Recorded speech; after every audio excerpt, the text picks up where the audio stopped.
에덴의 강가는요, 기쁨과 풍요가 그 강물이 흐르는 곳에 베들리엄, 순금, 호마노, 풍요한 땅입니다. 비옥한 땅이고 보석이 가득한, 그리고 기쁨이 충만한 땅입니다. 카이스트의 뇌과학자 김대식 교수가 쓴 메타버스 삼피엔스라는 책이 있습니다.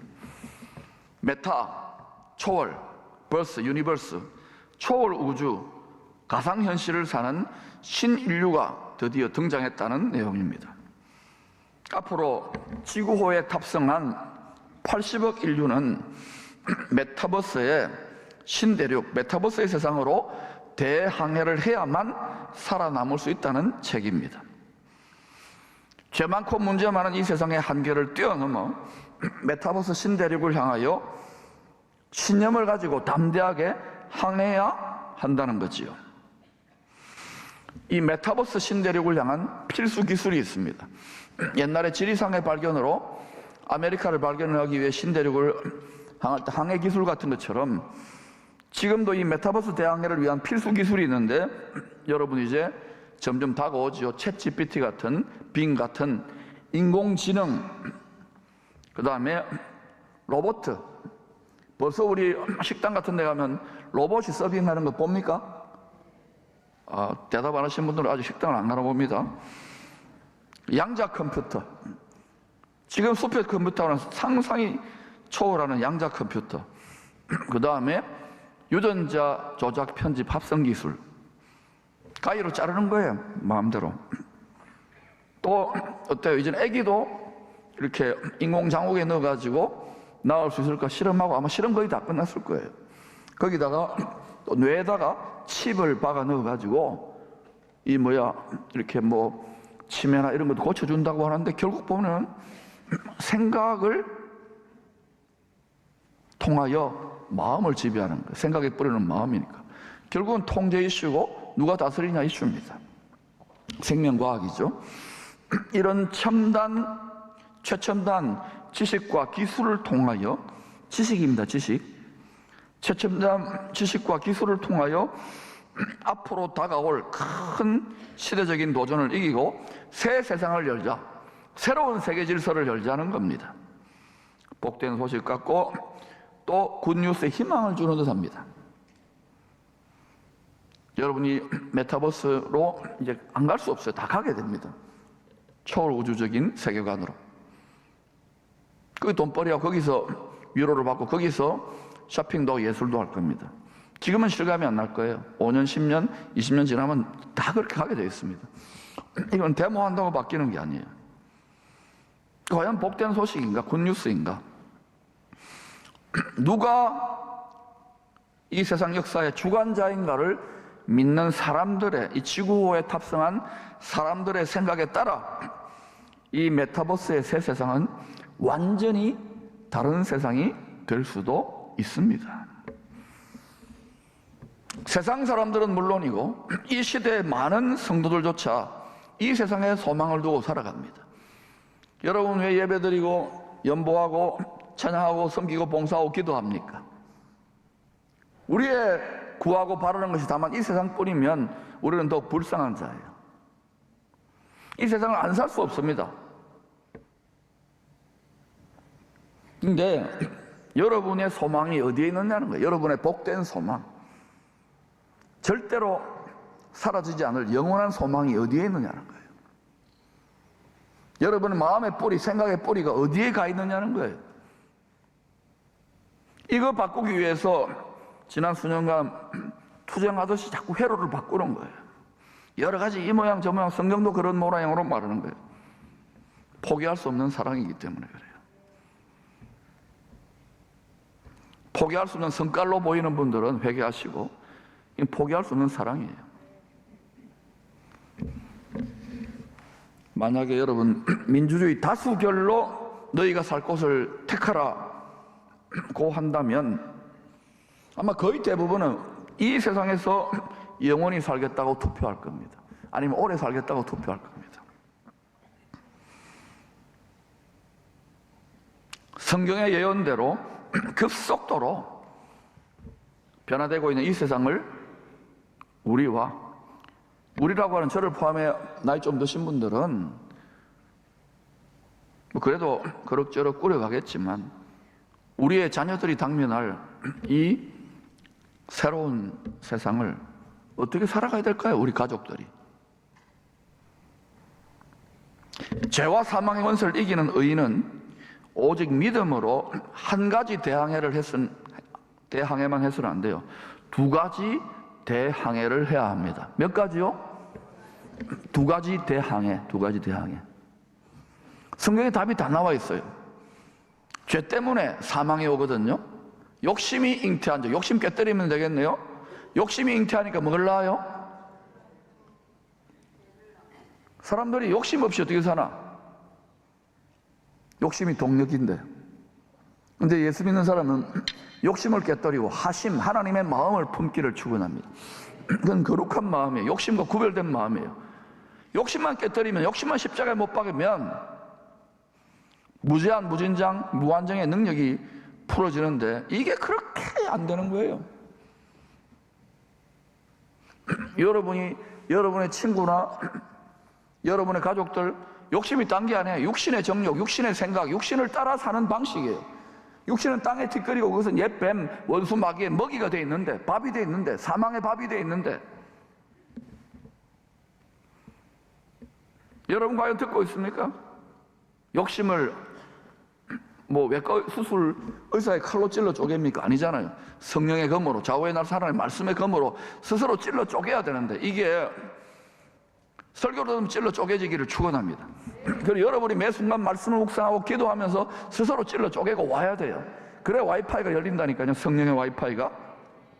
두 번째는 우리가 또 감당해야 될 성도들에게는 대항해가 또 하나 더 있습니다.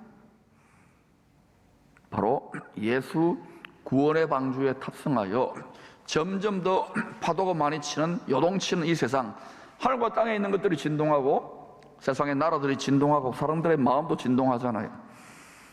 이런 가운데 구원의 방주, 예수 구원 방주에 믿음으로 탑승하여 주님 다시 오심으로 열려질 그리스도의 신대륙, 믿음의 대항해를 우리는 잘 감당해야 됩니다. 하나님의 은혜로 용서받은 죄인들이 모인 지상교회는 에덴의 맛보기요 그림자입니다. 여러분이 속해 있는 기쁨의 교회를 감사함으로 에덴 동산처럼 잘 가꿀 수 있기를 축원합니다. 어떻게 나와 같은 죄인의 개수가 흉악한 죄인에게 어떻게 주의 몸된 교회를 섬길 수 있습니까? 감사와 기쁨으로 해야지. 바울은 매 맞고 감옥 들어가 순교하면서도 항상 기쁘다 범사요. 이 세상의 의식이 아닌 거예요. 그 비밀을 알은 거예요. 여러분이 교회를 위해서 대단한 순교를 했습니까? 저도 대단한 순교를 했습니까? 조금 마음에 자아를 죽이는 정도지. 기쁘게 하잖아요. 표정이 속이는 것 같습니까? 중심에서 기뻐하는 것 같지 않습니까? 그 웃음을 웃어볼까요? 이거 다르잖아요. 많은 직분자들이, 많은 성도들이 어떻습니까? 항상 기뻐를. 여러분, 중심에서 솟구치는, 감출 수 없는 기쁨이 일어나야 돼요. 사랑을 하면 예뻐져요. 마음을 다해 그분을 사랑하십시오. 왜 성도가 우울증 걸립니까? 저도 걸려봤지만 마음을 다해 생명을 다해야 하다가 지치니까 피곤하니까 주저앉잖아요. 그러니까 근심하고 염려하고 죽을 것 같고 답답하고 내가 비참한 것 같잖아요. 알아요? 밤새도록 투잡쓰리잡지는 거 아는데도 기쁘다고요. 죄에 대해 치를 떨며 경계하십시오. 여러분 가정을, 우리 자신을, 건강을, 모든 걸 망치는 존재예요. 최초의 교회 에덴 성도들에게는 모든 것을 누릴 수 있는 풍성한 자유가 있었습니다. 그러나 말씀에 반드시 순종하라고 하는 최초의 원시율법, 사랑의 율법을 주셨습니다. 동산 중앙에 생명나무와 함께 심어놓은 선악지식 판단나무 열매는 절대로 먹지 마라. 네가 내 말을 무시하고 불순종하고 거역하고 너의 땅의 티끌 생각, 육신의 생각, 육신의 정욕, 안목의 정욕의 생각을 따라 17절입니다. 네가 먹는 날에는 반드시 뭐라고요? 반드시 죽으리라. 근데 사람들이 이 경계선을 예사로 넘어들어요. 육체가 살아있으니까 이제는 뭐 사람의 마음과 생각을 해킹해가지고 인공지능 슈퍼컴퓨터 넣어가지고 뭐 영생을 누린다고요? 해보라 그러세요. 저는 그런 영생은 싫어요. 저는 부활할 거예요. 아니면 살 빼가지고 들림 받을 거예요. 우리 자녀들까지 다 그렇게 뱃살이여 빠질지어다. 여러분, 우리는 어린 양의 아내가 되어야 돼요. 그리스도 신부로서 주와 함께 하나 되기 위해서 날마다 한 영, 한 마음, 한 뜻, 한 말, 한 행동으로 가야 돼요. 모습은 다양하게 나타나지만 늘 한 곳을 바라보시기를 축복합니다. 벌써 표정과 말, 생각부터 다른 거예요. 어린아이의 마음을 버리세요. 어린아이의 생각을 버리세요. 어린아이의 말을 버리세요. 이제는 장성한 그리스도의 분량에 이르세요. 장성한 그리스도의 분량에 이르렀다면 즐거운 마음으로 십자가 지고 가게 되어 있어요. 때로는 주님을 따르는 이유로 왕따, 고생, 핍박, 어려움, 수치가 있더라도 그걸 기쁨으로 감내하는 자리까지 가야 돼요. 교회 종교를 웬만큼 아골골짝 빈들에 하다가 딱 어때요? 쉽지 않거든요. 성도들이, 세상 사람들이 하나님 말씀대로 안 사니까 상처투성이에요. 이걸 이겨야 돼요. 그러려면 미장원 가야 돼요. 온전히 기쁘게 여기라. 영덕에 있습니다. 헤어샵. 강구에 가서 자르세요. 머리를. 날마다 중노라가 날마다 승리하는 비결입니다. 그러나 처음 부부는 옛뱀 미혹의 영들의 거짓말로부터 자기 마음을 지키는 데 실패합니다. 죄인이 되어 하나님 말씀의 법이 죄와 사망을 가져오는 저주의 법이 됩니다.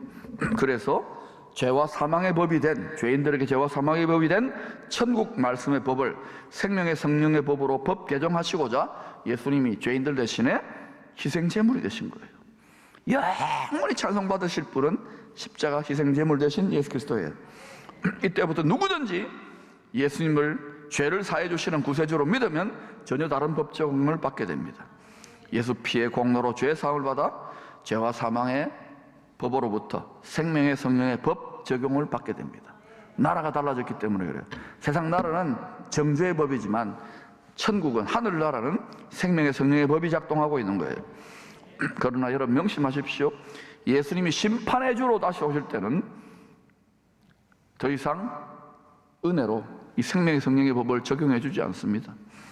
지금은 구원을 받을 만한 때고 죄의 사함을 받아 용서를 받을 수 있는 은혜의 때입니다. 회개가 작동됩니다. 그러나 주님이 다시 오실 때는 그때는 집행유예가 아니에요. 네가 어떻게 믿음으로 행했는지를 보고 죄를 심판하십니다. 죄의 세력들을 심판하십니다. 그러나 여러분이 잘못 생각하고 자존심 때문에 회개 못하고 자기 체면 때문에 내가 이런데 여러분 벌거벗은 것처럼 다 드러나요. 지금 미리 하나님의 뜻에 정렬되고 조율되기를 축원합니다. 그럼 여러분 삶의 능력으로 나타나요. 그러니까 여러분 반드시 죄에 대해 주님 심판하십니다. 심판이 있기 때문에 구원자 구세주 예수를 믿는 거예요. 근데 점점 예수 믿는 성도들도요, 그렇지 아멘 하고서는 어때요? 라오디게아 스피릿이에요. 안일함의 스피릿 다 길들어져 있는 거예요. 여러분이 지금 저처럼 살라는 건 아니에요. 그러나 기도 안 할 수 없는데요, 저는 미쳤다는 소리를 조금씩 들어요. 왜 그런지 아십니까? 여러분이 덜 미치니까. It's your business. 다시 말합니다. 대한민국이 잘 먹고 잘 살아도 우리 다음 세대 자녀들이 하나님을 모르는 세대가 되고 교회가 사라진다면 하나님은 우리한테 책임을 물을게요. 저는 최선을 다합니다. 여러분 최선을 다하고 있습니까? 그 목사님 그래서 네 목사 된 거 아닌가? 무책임한 말을 하지 마세요. 힘들다는 거 알지만은 약할 때 힘들 때 강함 되십니다. 만복권을 버릴 이때에 만복권을 왕으로 고객으로 감동시키세요. 그 후에 주님이 왕도로 사는 참 사랑과 기쁨의 그 나라가 심판 뒤에 에덴 동산 같은 유토피아가 세워지는 것입니다. 이 복된 소망으로 무장하여 항상 기뻐하며 범사에 감사하며 쉬지 않고 기도하는 삶을 살 수 있기를 축원합니다. 왜 항상 쉬지 않고 기도해야 되느냐? 기도하지 않으면 소망을, 마음의 뿌리를 바로 하늘에 있는 수정같이 맑은 에덴 동산 생명수 시냇가에 심지 않으면, 항상 쉬지 않고 하지 않으면 항상 충만하고 항상 기쁘고 복이 되겠네가 안 돼요. 예배 때만이 아닙니다. 누비라 기도했단만이 아닙니다. 계속 해야 돼. 24시간 이겨내면 여러분 마음이 어떤 무겁고 답답하고 힘든 어떤 결박이나 무거운 물음을 돌파하고 뭔가가 깨어지면서 거기에 생수에 성령의 권한에 딱 가닿을 때, 그때 비록 상황은 힘들고 사방으로 우겨싸임 당한 것 같은데 그때 담대함이 올라와요. 평강이 올라와요. 기쁨이 올라와요. 내면부터 응답이 시작되는 거예요. 그때 골수의 뼛속에 원통한 질병과 모든 것들도 풀어진다니까. 일단 여러분 이런 믿음이 안 생기더라도 아멘 좀 해보세요. 한 번 더 해볼게요. 풀어진다니까. 끝까지 아멘 안 해도 할 수 없어요. 바울은요, 셋째 하늘 낙원에 다녀왔다 그러잖아요. 새 에덴, 하늘에 예비되고 숨겨놓은 새 에덴을 갔다 온 거예요. 고린도후서 12장을 보세요. 바울이 길리기아 다소에서 거의 폐인처럼 아무도 이해를 못하니까 이렇게 있는데 집안에 얼마나 천덕꾸리게 되었겠어요. 전혀 다른 세상을 살아야 되니까. 그 새 에덴의 보좌 앞 금향로에 우리가 기도에 쉬지 않고 기도함으로, 교회에서만 아니라 집에 쓰고 잘 때고 목욕탕 가서 쓰고 여러분 지금 너무너무 벚꽃이 좋아요. 영일도 일산을 강추합니다. 안 가보셨구나. 저는 가봤어요. 우리 성도들 많이 만나서 거기 가서 누려. 그런데 그런 걸 누리면서도 끊임없이 마음으로 영으로 기도하고 찬송하시면은 다 향연으로 올라가요. 또 올라갑니다. 안타깝게도 최초의 성도들 아담과 하와는 말씀과 기도로 좋은 마음밭을 가꾸지 못했어요. 그러나 이 시대에 그리스도 신부된 우리는 에덴 동산 같은 마음의 정원으로 잘 가꾸며 지켜야 되겠습니다. 아가서 4장 12절입니다. 내 누이 내 신부는 잠근 동산이요 덮은 우물이요 봉한 샘이로구나. 이게 무슨 말일까요? 이 세상에 수많은 말들과 생각들과 스피릿이 오잖아요. 여러분 마음을 잠그세요. 문을 닫으세요. 꼴방으로 들어가세요. 덮은 우물, 전능하신 하나님의 손이 능하신 오늘 아래서 딱 덮어줘야 돼. 우리 마음을 덮어줘야 돼요. 봉한 샘물, 성령의 권능으로, 악령이 도저히 틈탈 수 성령의 권능으로 인봉하십시오. 그냥 열어놓으면요 다 부패하고 썩어집니다. 예수 믿는 다 썩어져요. 그런데 완전히 발효 포도주를 만드는 것처럼 딱 밀봉하는, 초로도 밀봉하세요. 성령의 권능에 초로 밀봉해 놓으면 이게요 썩지 않고 똑같은 부패 과정 같은데 발효돼 가지고요 새 포도주 기쁨을 주시는 거예요. 한번 해볼래요? 근데 여러분이 아무리 이렇게 아멘 하더라도 마음 활짝 열어놓고 자 뭐든지 오라, 다른 영들도 오고 다른 생각도 다 환영, 대환영. 그러면 어떻게 됩니까? 한 방에 훅 갑니다.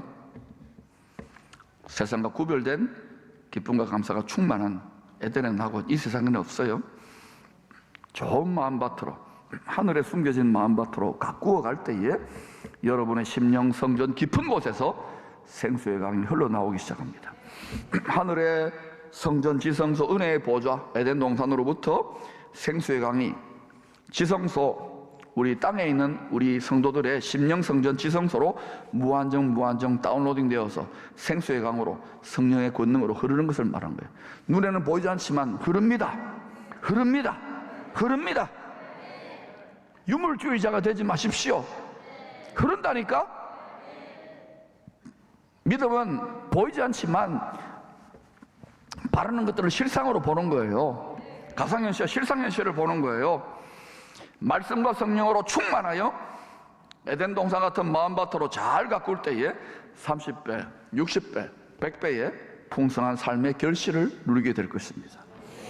아무리 광야와 같고 사막과 같은 삭막한 세상이라도 하늘의 기쁨과 풍요가 사막에 강을 내고 광야에 길을 내는 그러한 하늘의 생명수, 성령의 권능의 공급이 끊임없이 강물처럼 여러분의 심령에서, 여러분의 입에서, 여러분의 표정에서, 여러분의 터치에서 나타날 줄로 믿습니다.